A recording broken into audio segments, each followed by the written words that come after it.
Corsica c'è pieno di donne, a sua passione e a sua iesa.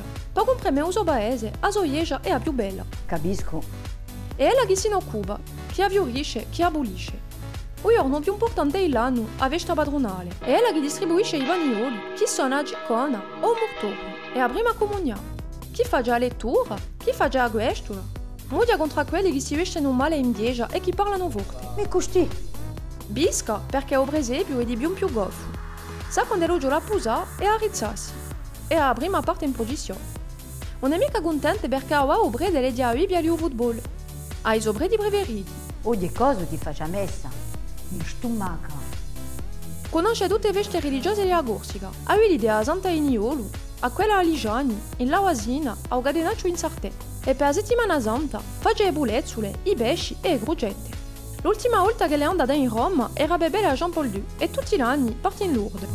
Quella lì a Lieja non ha l'idea mica oesco ma conosce anche l'occhio. Un bocca ruesco. E così quella lì a Lieja. E quando non ce ne sarà più, come faremo?